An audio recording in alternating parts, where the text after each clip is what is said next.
Stephen Siller was one of the 343 New York firefighters who laid down their lives on September 11, 2001. His ultimate sacrifice inspired his family to turn their sadness into something more.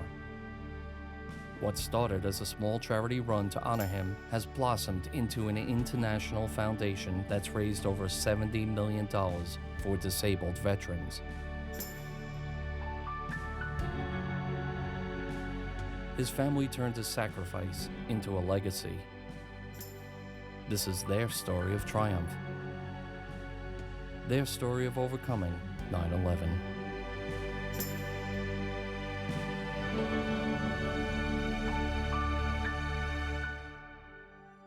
Hi, my name's Russ Hodge. Stephen Siller was my cousin. One of our goals in producing this film was to show you exactly the way things were on September 11th, 2001. Some of the images you're about to see are graphic, some are horrific, and some will cause intense emotional reaction. But other pictures will show first responders rushing in to save people who they don't even know. They're pictures of heroism. Heroism that trumps evil. Heroism as it's personified by my cousin, Stephen Siller, and by his brothers and sisters after his death. His brothers and sisters, all ordinary people who do extraordinary things, and they do those extraordinary things all for the love of their brother. Oh my God! Oh my God!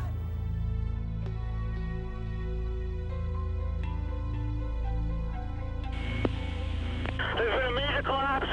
We need additional units forthwith. Can anybody hear me? I'm a civilian. I'm trapped inside of one of your fire trucks underneath the collapse that just happened. Stand by. There's people close to you. I can't breathe much longer. Save me. I'm in the cab of your truck. Have them mobilize the army. We need the army in Manhattan.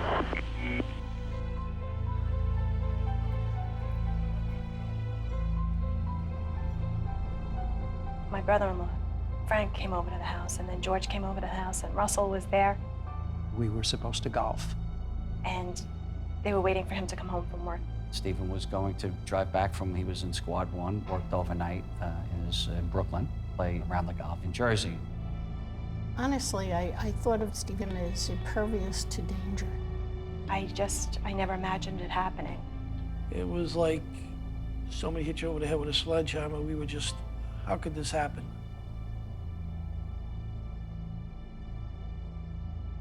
When Stephen died, that ended a lot of things.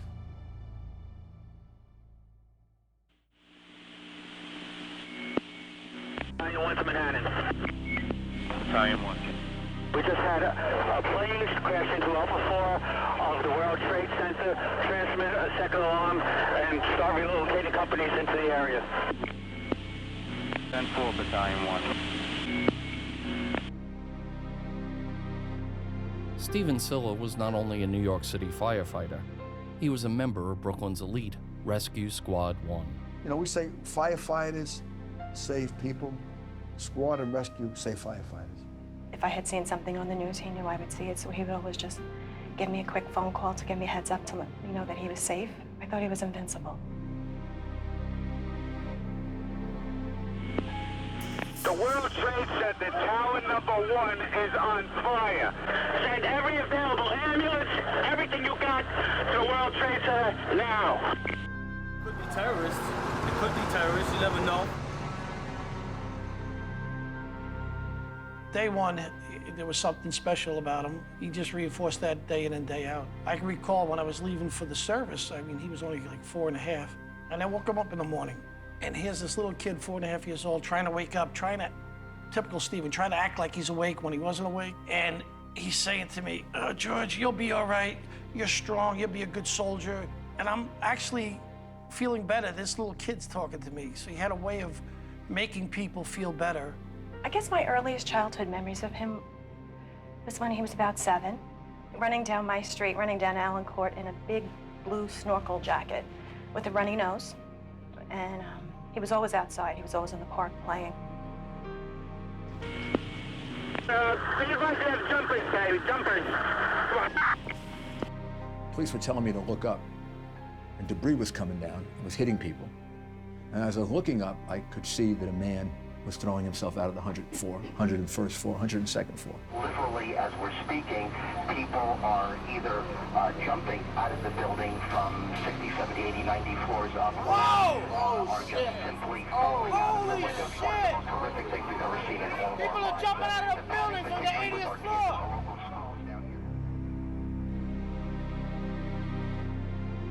Stephen was the seventh child born to May and George Siller.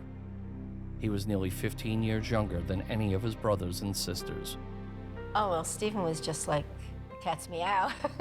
I do remember when my dad just like walking in the kitchen with him and crying. And, you know, he's just like a wonderful event. He was our baby. It was like having a puppy. Everybody was always picking him up, taking care of him, taking him for walks. He was the joy of all of our lives. It was like re-energized our family, you know. It was a very memorable first date. As we were leaving, Steve wanted to drive my car home, and it broke down. And we had to drive home in reverse. And after a while with Stephen, you could drive in reverse and think it's normal. And it shows how adaptable Sally is, that she could go along with this guy who has a car that only goes in reverse. The Sillers grew up in a blue-collar Staten Island household. We didn't know what we didn't have. We had each other. We had the greatest childhood that you could possibly have. We had two great parents that taught us everything right from wrong, set a great example for us. Because of that, we grew up so close as a family.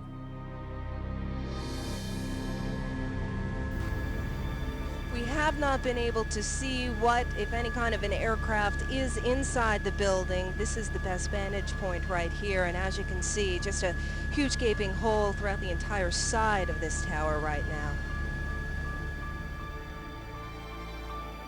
Steve called me, and I immediately said, "Good morning, you know, hey, where are you? Everybody's waiting for you." And he said to me, "Sal, did you turn on the TV? Something's hit the Trade Center. I'm turning my car around. I'm gonna go grab my gear. Tell my brothers I don't know if I can, but I'll catch up with them later." And I tried to talk to him, but then he just hung up. Oh my God! Oh my God! Another one? What was that? Mayday, mayday. Engine, the little plane hit the second tower, okay? Provide attention to following units. Engine 240, engine 201, engine 228 acting, engine 219, engine 280, ladder 113, ladder 114, battalion 32. All companies, you are to respond through the Brooklyn Battery Tunnel. Respond to the staging area, Albany and West Street, and meet up with Chief Barber.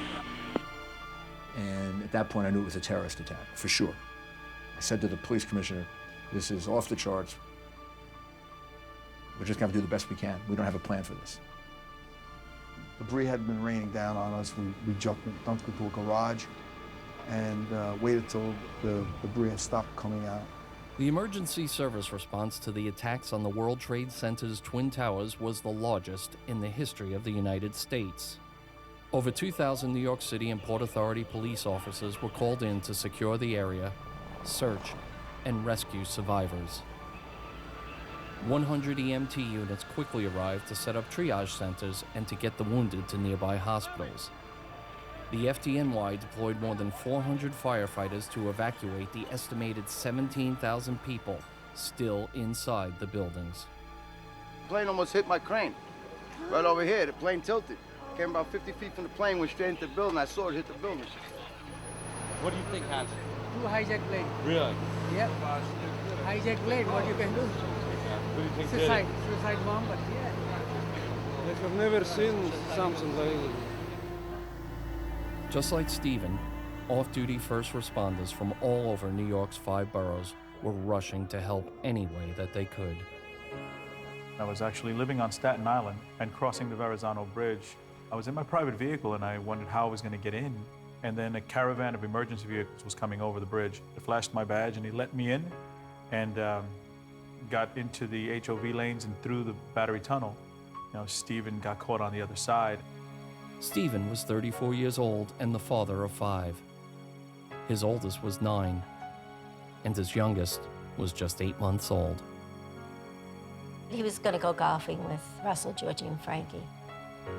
When he heard about the planes, he called Sally up and he said that he would be delayed, that he was going to go back, he was going to help out. And he went back to Squad 1 and he got his gear. By the time he got back to the tunnel, it had already been closed. So he strapped the 60 pounds of gear on his back and he ran through the tunnel. He made the 3-mile run from the Brooklyn Battery Tunnel to Lower Manhattan, where 2 hijacked planes had just slammed into the Twin Towers. There are stories about him being inside that tunnel and passing another fire truck that was in the tunnel that was kind of stuck in the traffic also. And hey, Siller, hop on with us. And he was running up on the catwalk and he said, no, I'm gonna, you know, I'll get there. I want to get there. I'll get there before you guys. Order 14 with an American Airlines plane headed eastbound over the pike, possibly toward the Pentagon. 36, I'm around. I see the smoke. I was in D.C. and tried to get to my office, and I see a third plane coming low over the Potomac, and I see a lot of smoke. That was the plane that hit the Pentagon.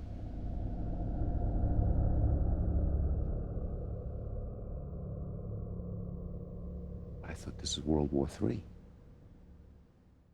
Large plumes of black smoke can now be seen billowing from the Pentagon. Firefighters are on the scene doing what they can to limit the damage.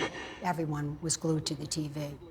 I mean, there was TVs on everywhere because everyone was waiting to see what was going to happen. The Pentagon, the North and South Towers of New York's World Trade Center were all in flames. Rescuers were working furiously to get survivors out of these raging infernos alive. Brooklyn Dispatch, urgent. People trapped 5 World Trade on the 80 floor. 3 World Trade, that's the 101 floor and the 102 floor. Manhattan received. People were already in the North Tower trying to take care of business. And we had a command post set up on the island, the divider. I looked up and there was things flying off the building. I was walking toward the North Tower to go to see Chief Gansey, who was in charge of the fire department command post. First thing I said to the chief was, can we get a helicopter up there, you know, to help these people? And he looked at me, and he answered it this way. He said, my guys can get everybody out below the fire, but I can't put them above the fire. The people below the fire, most of them were saved. And that's because they conducted a very, very calm, efficient rescue operation. All right, I also have 2 World Trade, 105 floor, 60 people. 10-4. There was no pandemonium. The FDNY was operating the way we operate. And I spoke to a number of companies. The look on their eyes was, we got a job to do. They knew what they had to do, they did it, and never once questioned their orders. As a first responder, he was just reacting to what came naturally. We take that oath to protect and serve, and we really don't give it a second thought. We just are that person, and that's what Stephen was. I think a person who does that has to be so completely evolved and so selfless. They don't even know who they're doing it for. I think at that time, he just was running back to support the firemen and to be where he felt he should be. The last anyone saw of Stephen was in the shadow of the World Trade Center at the corner of Liberty and West. Stephen and 11 other members of Squad 1 were among the hundreds of firefighters who ran into the buildings to rescue as many as they could. Then,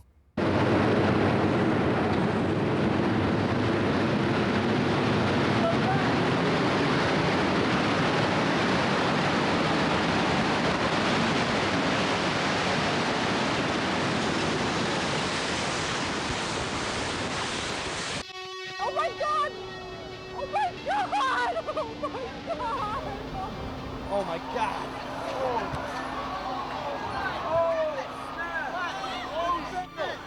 Oh my God! Oh my God!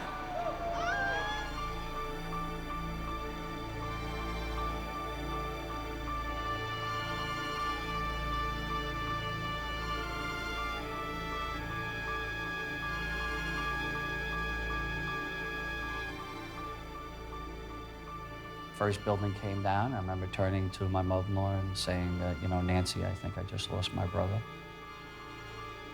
Just knowing Stephen, that I knew he'd find a way of getting there, so I really felt as if we lost him at that moment. I gave the orders to make sure that the North Tower was being evacuated, which it was at that time. We're in that the World Trade Center. We have some of the individuals in the front. We're waiting to evacuate them, Kate. If the firefighters had all run upon getting the order to evacuate, they would have created chaos. And we would have had people dying in the evacuation. If they were on a floor where there were 20 people left, the order means you leave when you get to 20 people out. It took nearly 4.5 years to build the World Trade Center South Tower. But at 9:59 a.m. on September 11th, 2001, it only took 12 seconds for the 110-story building to fall.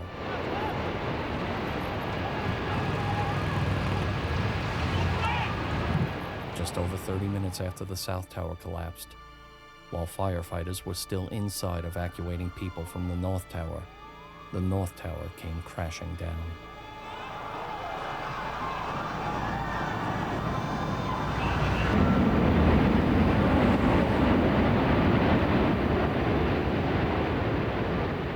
Heard a rumble. I thought there was some more jets coming in, and I looked up, and the North Tower was starting to collapse.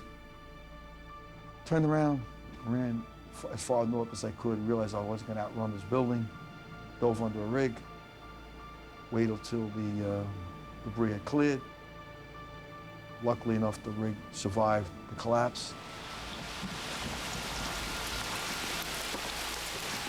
Start to regroup, find out how many people we had missing, find out how many people we thought we lost. It was more important to them to save lives than it was to save themselves. I was on the 81st floor. Tell me what you saw and heard. I had 40 people in there, just an explosion. There's a light flash out my window. My whole doorway to the entrance of my office blew open. My office was freaking out. And I just told them to calm down and get to the center of the office. Everybody was fine on my floor, and we just started heading down the stairs. I heard people were trapped in the bathroom. I ran to the bathroom. It was just blown out. I asked if anybody was in there. People weren't in there. So I started going down the steps. I heard people shouting. I stopped at like 68, and there's a woman in a wheelchair. And I got her in the strap wheelchair and just carried her down the steps and carried her down 68 floors, man. And then we got lost on the 5th floor. It was chaos. What happened? It collapsed. The top floors collapsed down. I saw it blow and then ran like hell. Thank God. I'm 69, but I can still run. There's got to be firemen trapped back there, though. What'd you see? Everything. I saw chaos. It's just chaos out here. It really is. So the Twin Towers fall. It's amazing. It's crazy. I can't believe this shit is happening. I really can't. It's nightmares. Armageddon right here. Don't worry. Come on, where's your... Over here. September 11th would become the deadliest day in history for New York City's first responders.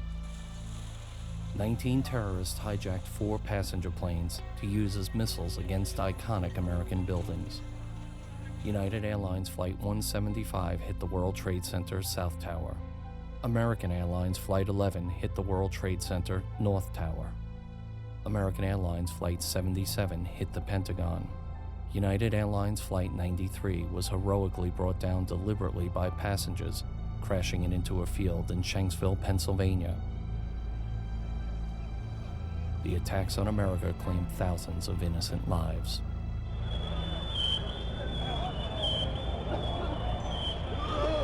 When the North and South Towers fell, countless people were in the building and within the debris field. Stephen's family didn't know whether he was dead or alive. From that moment on, everything was different. And then it became a vigil, it became a waiting game.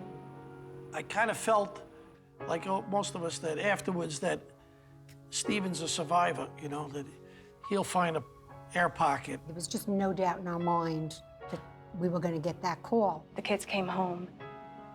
I remember sitting down at the TV and watching videos of Ground Zero and all the things that were going on, but it didn't click that that's where my dad was. And at 4 o'clock, I still hadn't heard from him. And that's when I began to really worry. People started to come home from New York. They started to tell me what was going on over there. But I hadn't heard from Squad. So, a big part of me felt, nobody's called me, nobody's come to the door. Everything is gonna be okay. I just didn't know at the time that there really wasn't anybody to come to the door. By nightfall, the mayor of New York City made his way to the scene to assess the damage and boost morale. Heavy hitters and heavy equipment have been hauled in to help. Where the Twin Towers used to be, a slow, confusing search for life is underway. In the morning, one of Steve's friends, a very close fireman, to the family came, and then I knew. And then Squad called me mid-morning. Steve's Lieutenant Dennis Farrell called me on the phone to tell me that he was on the list and they didn't know where Squad was. And I told Dennis that he had to find him, that I had 5 children. And he said, I know, and I will, I know. But I broke down and Dennis broke down on the phone. So I knew our city was not in good shape at that time. But I still held out hope. And so the vigil continued for Steve. Like many of New York City's first responders, the Siller family lived in New York City's Staten Island. Staten Island is, though it may be hard to believe, a really small town of about 650,000 people. People are, if they're not related to one another or related, by 2 degrees of separation, if they don't know you, they're going to know your cousin who was their school teacher. You're going to know your uncle who might have taught their kids baseball. It is still a town that is very closely connected. Unfortunately, Stephen's small-town innocence would be replaced by grown-up realities far too soon. When he was 8 years old, his father died. Within a year, his mother became terminally ill. Kind of felt like he knew it, and there were times that I would sit him down and explain that she wasn't getting better, which was not easy to tell a 10-year-old. Since he was at least 15 years younger than his sisters Jan, Mary, and Gina, and his brothers George, Russell, and Frank, each of Stephen's siblings had a hand in raising him. Ultimately, Stephen would live with Russell and his wife Jackie in Long Island. We didn't have any kids, so it turned out to be quite a challenge and quite a blessing, to say the least. Jackie and I were probably hippies compared to most of our family. As Stephen grew, he and his brother Russell would often clash, just like any father and son would. He was in the same high school that I was teaching in, so I think that was a bit of a hindrance. It gave me a heads up on what he was doing. He had a lot of eyes on him, and he needed that because he was an adventurous young man. He talked me into letting him go to the San Gennaro Festival, and it was on a school night, and I knew it was in Little Italy, and I said, but here's the deal. You have school tomorrow, so you gotta be home by 9 o'clock. We're in bed, it's 9 o'clock, 10 o'clock, 11 o'clock, 12 o'clock, 1 o'clock. Now I'm up pacing back and forth. So he comes in, he's all cut up, his pants are ripped, and even his sneakers are ripped. So I started screaming at him, and Jackie gets out of bed, and all 105 pounds of her, and jumps in between the two of us, because we were about to go at it, I think, I don't know. I said, Stephen, what do you have to say for yourself? Look at what you look like. Look at poor Jackie. She's up in bed. She's breaking up a fight like she's a referee. What do you have to say to yourself? And he put his hand on my shoulder and said, Russ, I absolutely love Manhattan. Russ, you've been so much to me. You're a brother, you're a father. But besides that, you're my best friend. In his early 20s, Stephen would unexpectedly become reacquainted with a childhood friend. We lost touch after he moved away, after his parents passed away. And we were reintroduced later on by my best friend, who set us up on a date. He beat to his own drum. He did, but he always had a sense of excitement. Every day had to be exciting, something new every day. They needed each other. My mom needed to be more adventurous, and my dad needed someone to hold him back a little bit. I think they were soulmates. Everything that you look for in a soulmate, the compassion, the love, the passion, the peace, the tenderness, the laughter. I knew there was no more searching. I knew that my heart had found its home. We enjoyed watching, their little relationship bloom. Loved her, right off the bat. Tell us about the engagement. Well, he got down on his hands and knees, so he did something right. No, what happened was, I said, no, I have something for you, after she gave me my birthday present. And then she sat down and went like this. And she said, oh yeah, yes. Oh yeah, yes. My mom, she's gonna kill me for telling you this, but it's really funny. My grandma gave my mom this diary. She wrote like a little quote in it. She was like, congratulations on getting your license, you're 21. And I opened it, I was like, 21, come on, Mom. And she writes in it about how lucky she was, and she wonders if she could live up to how great of a person he was and how she really loves him so much. And I kept rereading it, and I was like, I can't believe that I would find something like this. Stephen and Sally married in 1990. The couple soon started a family of their own. My obstetrician told me that he's never seen a father so excited in the delivery room. He had playmates, so he was the type who stopped at nothing. He stopped at nothing for a laugh. He always had one of the kids on his hip wherever he went. He was never without his children. My 5th birthday, I woke up that morning, and my dad and my mom were sitting downstairs in the foyer. And right when you walk in my house, there's these huge stairs. So I would walk down them, and I see this giant box, and it was, of course, wrapped all cute. And I was wondering what could be in there, and I walked down, and my dad's laughing, smiling at me, and I was so excited because it was a huge Barbie playhouse that I always wanted, and with the doorbell and everything. And I remember just looking at them, smiling at me, and Genevieve, my younger sister, begging me to play with it all the time. In 1995, when Stephen was 28, he decided to fulfill a lifelong dream by joining another family, the FDNY. I was so proud when he became a fireman. One of my favorite stories is after we had Jake, and it was his christening. We had a huge party. It was just, the Sillers are famous for celebration. We had 2 different cars at the hall. So Steve filled up all of the gifts, and I took the kids home in one car. And he had his pickup truck with everything, and he never came home. And then I realized that he must have been following a fire truck somewhere. And then I got a phone call from someone who said they found some of the gifts lying on the side of the road. And while he was busy chasing a fire truck, all the gifts spilled out onto one of the streets in Port Richmond in Staten Island.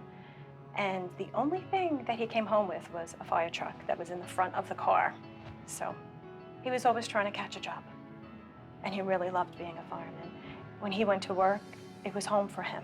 It didn't take Stephen long to become a member of Brooklyn Squad 1. They were the elite of the elite.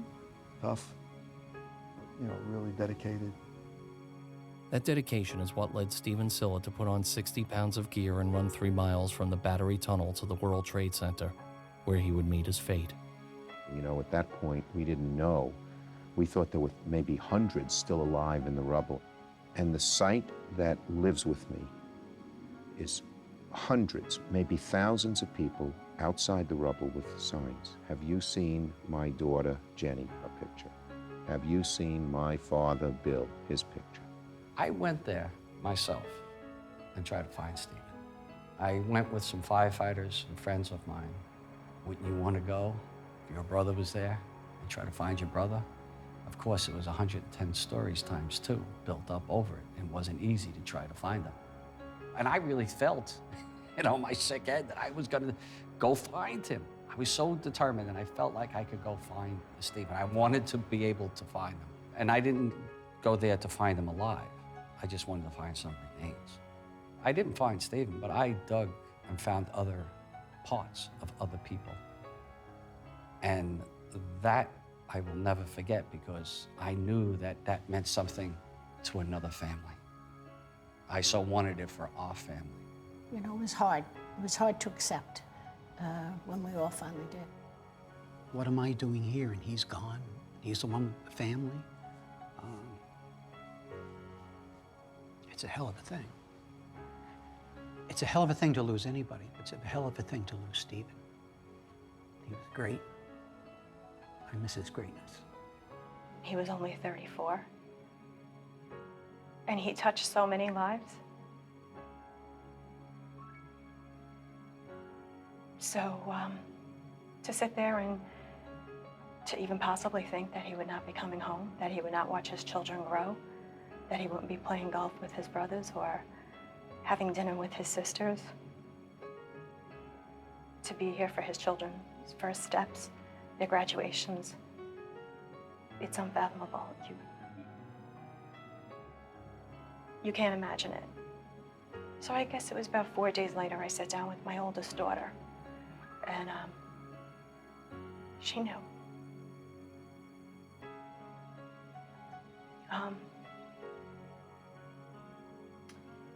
She was leaning up against the wall, and I tried to be as loving as I possibly could, but I guess children are intuitive. They're very instinctive. And she just started to sob, and she slid down the wall. Stephen's funeral was held on Wednesday, October 3rd, 2001. His remains were never found. The first estimate I was given of the number of people that died was 12,000. But the reason it wasn't 12,000 or 8,000 or even 6,000, because most firefighters would do what Stephen did in New York and throughout the world. Stephen Siller was one of more than 400 first responders who died on 9/11. 343 of those were New York City firefighters. But while the city was still reeling from the loss of so many, the Sillers were making other plans. None of us really wanted to stay in that black kind of hole. We wanted to climb out of it. And it didn't seem like you could do that without honoring what he had done that day. Pretty soon, Frank was already talking, putting a foundation together, and what are we gonna do, blah, blah, blah. And then one of Stephen's friends recommended retracing his footsteps. You know, so we had to formulate a whole run, you know, and most runs start in one place and finish in the same place. Our run started in Brooklyn, finished in Manhattan. You had to close down part of Brooklyn, part of Manhattan, a tunnel, New York City, right after 9/11, all the security concerns. We had a meeting in my dining room, about 15, 20 people, and every one of them walked out of there and said, Sillers are crazy. There's no way you're doing that. It was really a tough undertaking, I'm sure, for the Siller family, because New York's a big bureaucratic city. You got to touch 100 different bases. Everyone has their own opinion of why you should or shouldn't do something. I met Frank Siller and told me he wanted to do a run. I said, okay, sounds good. Let's see what you're going to do. We'll do a run. Then he told me what he wanted to do. I said, that's a little different now. Now, that's more than a run. That's a happening. Close down the Battery Tunnel, go through, start in Brooklyn. And I said, well, no way. We can't have anybody running through the tunnel right now. We're using the tunnel. But he explained to me about Stephen, what happened, how he had run through the Brooklyn Battery Tunnel, lost his life, and the family wanted to do something to remember him. I said, okay, reluctantly. Well, fortunately, everybody was in a giving mood. Frank did a lot of arm twisting, and we got a lot of good breaks. We got a lot of stuff for free the first year or two. The first Tunnel to Towers race took place in September 2002. Over 2,000 runners participated in the event. We couldn't have done it without generosity and without the volunteers. There was just so many people.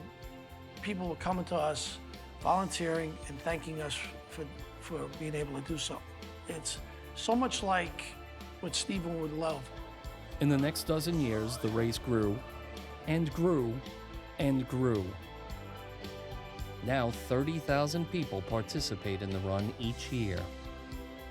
It takes hundreds of volunteers to coordinate the 5K run, retracing Stephen's steps from the tunnel to the towers, and to manage the celebration afterwards. As the runners exit the tunnel, they are greeted by 343 firefighters, each one representing a fallen comrade. We all know 343 firefighters is a tremendous number. And when everyone made it through the tunnel, they came marching into the finish line to the parade site. And to see what 343 human beings looks like, and that there were 4 deep for a couple city blocks, To me, that was the most overwhelming thing from that day.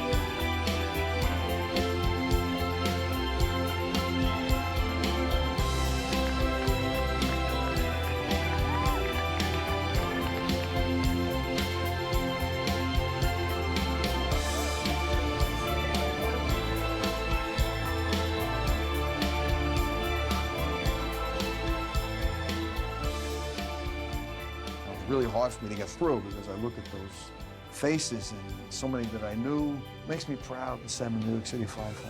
They really did a beautiful job. They really pulled together. It's a way to heal. And that's what I believe in running. Dozens of vendors donated everything from donuts to filet mignon, and the feeling was more like a block party than an athletic competition.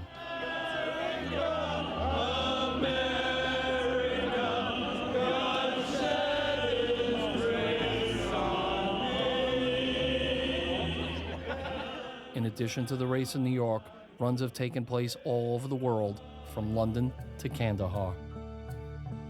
The tens of millions of dollars raised over the years have transformed the Stephen Siller Tunnel to Towers Foundation from a family charity trying to do good to one with a worldwide reach, allowing the Siller family to help others in ways they never thought possible. Everything's voted on, everything is. Obviously, we're siblings, so we mostly think alike. Someone opens up with a child that's in need, before they can finish the thing, you don't even have to read the whole thing. We're doing it. Frank's a big thinker. Many a times we've said, let's keep it in this corral and the horses get out. We're off for running again. I worked with the Siller Foundation when we did the Rawlings Gold Glove Award last year. We wanted the money to go right to the people that needed it, and I called the Siller family, and they helped the people that needed it directly and immediately. God bless you, the Siller family, in the name of Stephen. Not just Stephen. I think that's the way that you honor the sacrifice that's been made by so many on September 11th, and nearly 7,000 since. A group of us went down to Walter Reed Army Medical Center. There's a young man from Staten Island, the first ever quadruple amputee ever to survive any war, Brendan Morocco. And I sat and I spoke to him, and his dad came over, and I said, listen, our foundation would be honored, and it would be a privilege if we were able to build Brendan a home. And the connection there is, because people always say, why does a 9/11 foundation building homes for service members who've been injured? If 9/11 had never happened, these wounded service members would not have been in harm's way. Brendan Morocco's home is the first of dozens of custom-built smart homes that have been constructed by Tunnel to Towers for our injured Iraq and Afghanistan veterans. Veterans who are often double, triple, or quadruple amputees. The kitchen cabinets are open on the bottom, and off an iPad or off a control, they lower down. He doesn't have to ask somebody to get a glass out of a tall cabinet. It lowers down where he can get a glass. The stove lowers down. He can make himself a cup of coffee or a bowl of oatmeal. The bathrooms, the state-of-the-art bathrooms where he can go in and take a shower himself, and toilets and everything else, and take care of himself. Being able to give them a home where they gain their independence, where they have their dignity back, I feel blessed to be able to do that. It's a privilege. Because they don't want anybody taking care of them. These are the most independent people in America. These are the men and women that give us the life that we have today, which is the greatest country that has ever existed, is because of our men and women in uniform. Many of them signed up because of what happened on 9/11. And absolutely, I see the same courage that Stephen had, without a doubt. Tunnel to Towers has committed to building hundreds of these smart homes for our severely disabled veterans. The homes and their furnishings are given freely at no cost to these wounded troops. I don't worry about how we're going to get it done, especially once we say we're going to do something, we get it done. And much of the work, like every Tunnel to Towers project, is done by volunteers. Thank you for everyone from the dollar to X amount of dollars. I don't even want to know. But thank you cannot go far enough. But we are not the heroes, okay? The heroes to me are my medic, the guys who are on the ground that got me out when I needed to get out, to get the care that I needed to get here today. Without it, there would be no me right now. There would be no speech. Thank you very much. This has been a great adventure for me, and along the way, we've had tons of support. And for me, you know, if I had legs, I'd just make a team of runners, but I have wheels now, so I kind of feel a connection to my motorcycle riders out there. So thank you very much. A lot has happened with the foundation. I think the building homes for the vets, that really helps me like look at the bigger picture. It is part of our responsibility to take care of them, because out of 9/11 rose a war. Whether you're for it or against it doesn't make a bit of difference. You got to take care of the troops. That's it. That's the bottom line. We don't take care of them, shame on us. Yeah, I did lose my dad, but we're helping so many other families, and we're putting back together so many other families. A part of me is so sad because I feel like he still had so much left to do here, and he was taken so young. That's why this foundation is so important, because he continues to still help people, even though he's not here. In October 2012, the Tunnel to Towers Foundation faced a disaster in its own backyard. That's when Hurricane Sandy battered the East Coast, causing massive destruction in New Jersey and New York. Air National Guard! Hello? Staten Island got slammed by the storm. The foundation met the challenge the same way it has met every challenge it has faced, head on. My mom was like, all right, get up, we're going to foundation, like we need to help out. So we get there and we're driving around in cars, and it wasn't Staten Island anymore. It did not look like it, and that's when I like really realized that like I wanted to be there and help as much as I possibly could. The devastation was incredible here on Staten Island. We turned on a dime to go into relief business. We did a press conference 2 days after Sandy hit. Former Mayor Rudy Giuliani and the borough president here on Staten Island said, donate to this Tunnel to Towers Foundation because you know your money's going to be spent the right way. I did that because they, right from the very beginning, were in the community in Staten Island. They were able to actually go door to door and get things to people, bringing blankets, bringing food. They were incredibly fast and efficient. I mean, just think of these houses. The water was 6, 7, 8, 9, 10 feet in these houses, so the basements are shot, the first floors are shot, in many cases the second floors. We had to tear out everything inside. Then we had to go in and do mold remediation. So we bought all the mold equipment ourselves, and we went out, we did it free to the public because, you know, it would cost $7,500 or more per house. The Tunnel to Towers Foundation has also built Stephen's House for displaced New York foundlings. And the foundation has also rebuilt a Haitian orphanage that was destroyed in 2010 by a massive earthquake. Stephen being an orphan himself and having his children lose him, we just felt like giving to children was really important, and it still continues to be right now. The foundation has also created a traveling museum to show school children what happened on September 11th, 2001. Probably our worst day in our history, but it was also our finest hour because of these first responders. And we felt that it was important to know what happened on that day, but also know who true heroes really are. The big mantra, the big catchphrase is, we will never forget. And it's become painfully obvious to us that school children today are not really learning much about what happened on 9/11. So we said we need to put this exhibit together. And it's an exhibit that's made up of artifacts, primarily from firehouses throughout New York City. So they're not only just World Trade Center artifacts. These are artifacts that have personal meaning and stories behind them also, because we want to be able to share the story of 9/11. In 2015, the foundation began a new annual tradition, the tower climb at One World Observatory. Just as the runners follow in Stephen's footsteps through the Brooklyn Battery Tunnel, participants climb in the footsteps of the fallen firefighters from September 11th, 2001. Climbers race up to the 104th floor to the observation deck, offering a view of New York City not seen since the Twin Towers fell.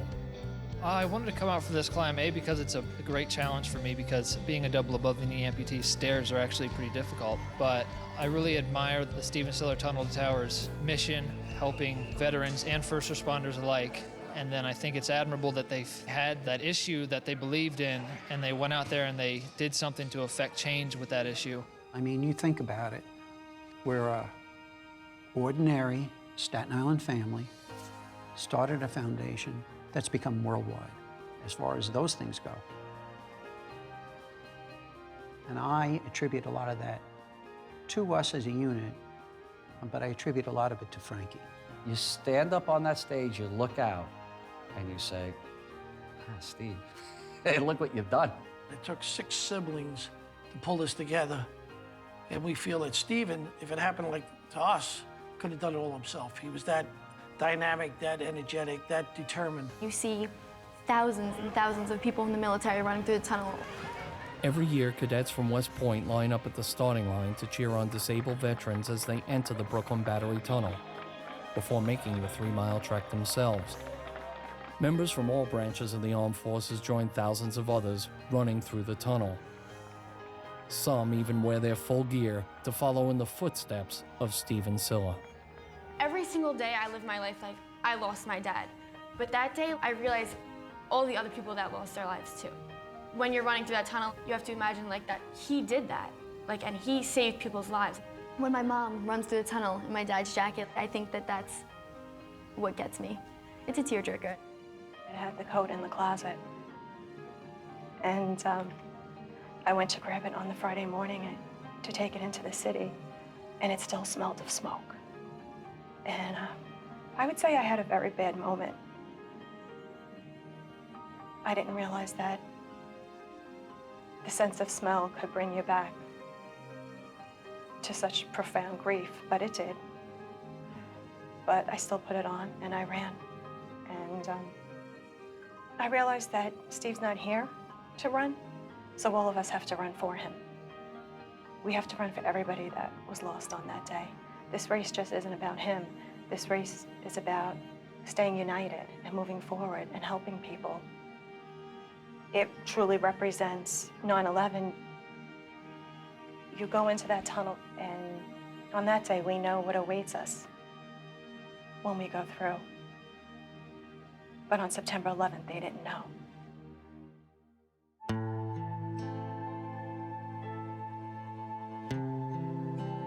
Today there is new life where once there was only death. New York's 9/11 Memorial honors the victims of the attacks on the World Trade Center, the Pentagon, as well as passengers who died when United Flight 93 intentionally crashed in Shanksville, Pennsylvania. There is a small grove of trees at the memorial. Near the center grows the survivor tree. This pear tree was found burned and broken several floors below ground in the twisted rubble of the World Trade Center. It was nursed back to health and replanted in the memorial garden, serving as a living symbol of New York City's resilience. 1 block away from the survivor tree stands the 1,776-foot-tall Freedom Tower. I love it. I wish it could be even taller. I think that shows a sign of strength. It shows a sign that the city's rebuilt. And it lets people know that you may knock us down, but you're not going to put us out. We're stronger than ever. You're going to come after us, but this is the United States of America, and you can't take us down. When I see those buildings back up, and I see the Freedom Tower, and I see the life in the city, the vitality, we're not defeated. We're doing wonderful things. I don't know if Stephen, in reality, could have touched so many lives in his regular life. And look at all the people he's helped, these soldiers that are getting homes, the burn patients, the orphanages. But it's happened, and it couldn't have happened without Stephen. He was the catalyst. Because of him, great things have happened for a lot of people. He's alive forever, and his legacy's alive, and his spirit of giving will be alive.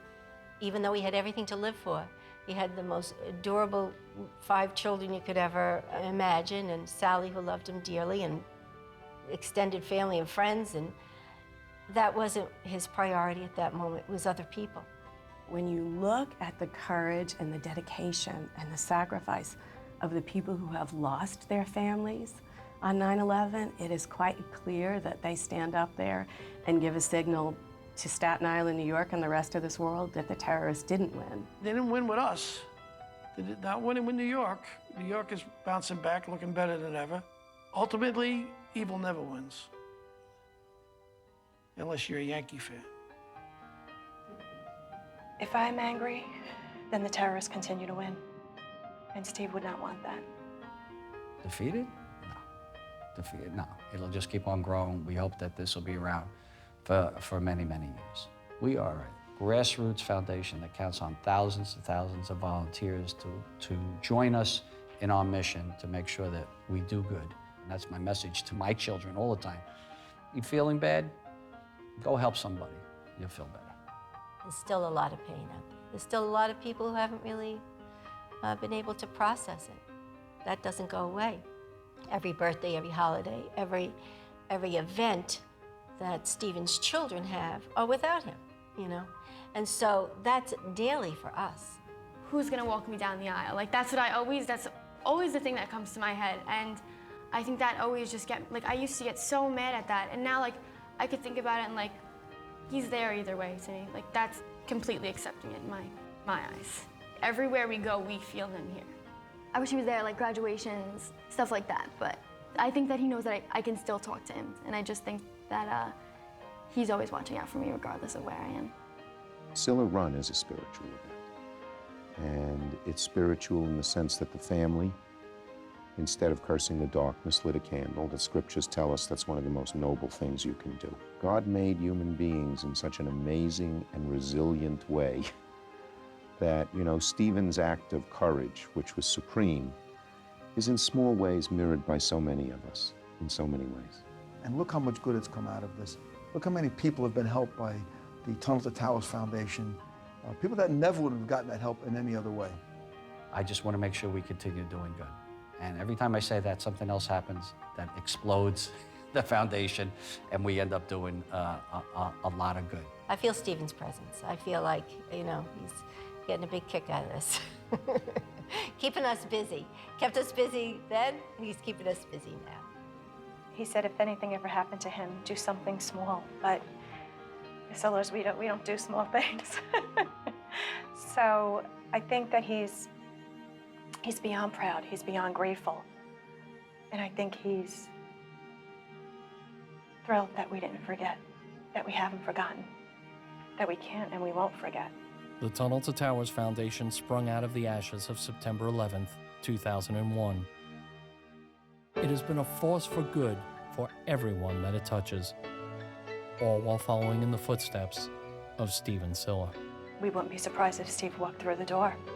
He just had such a presence with life that we feel that no time has passed, that we can't believe how many years it's been. Every day, I feel his presence strongly in my life. I just hope he's proud of us. I hope we're following in his footsteps. I hope that he continues to watch over us and lets us help people. I can't wait till I can speak with him again. I'll put it at that. From the moment I opened my eyes, I realized I could look to you for what's true. Now keep going on for the love of a brother.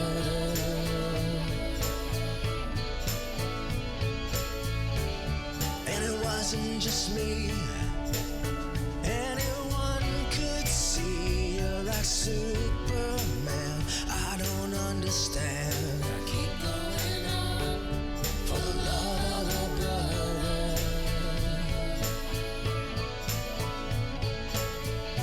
Now the world has ended, but still we live. And you gave all that you had to give. And I miss you more than you would believe. For the love of a brother, true and blue. For the love of a brother, I'm helping others like